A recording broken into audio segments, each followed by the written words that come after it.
Advocate Saiful হত্যার প্রতিবাদে আজও চট্টগ্রাম সহ বিভিন্ন স্থানে আইনজীবীদের বিক্ষোভ, কর্মবিরতি। সংঘর্ষের ঘটনায় ৩ মামলা।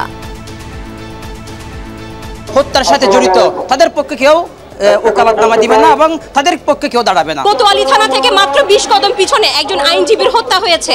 এখনো কেন চিহ্নিত আসামি গ্রেফতারকৃত হয়নি? পুলিশ প্রশাসন এখন বসে আছেন। আপনাদেরকে হুঁশিয়ার করছি, আপনারা স্বেচ্ছায় পদত্যাগ করুন।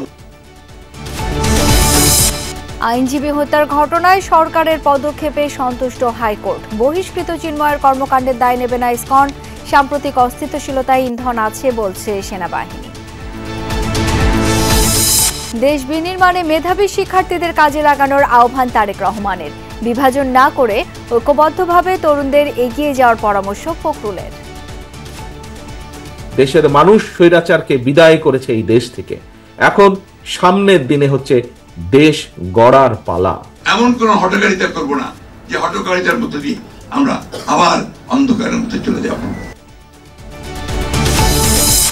টাকা ছাপিয়ে দুর্বল ৬ ব্যাংকে 22,500 কোটি টাকা দিয়েছে বাংলাদেশ ব্যাংক। রবিবার থেকে স্বাভাবিক হবে লেনদেন, আশা গভর্নরের। শহীদ আবু সাঈদের পরিবারকে সহায়তার আশ্বাস প্রধান উপদেষ্টার। যাত্রাবাড়িতে হাসনাতের গাড়িতে ধাক্কা, উদ্দেশ্য প্রণোদিত বলছেন বৈষম্য বিরোধী নেতারা।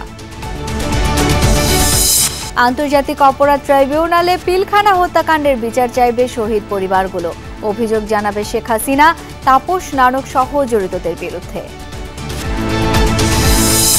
এবার ভারতের পার্লামেন্টে বাংলাদেশ প্রসঙ্গ। সংখ্যালঘু সহ সব নাগরিকের নিরাপত্তা নিশ্চিতের দায়িত্ব অন্তর্বর্তী সরকারের, বললেন দেশটির পররাষ্ট্র প্রতিমন্ত্রী।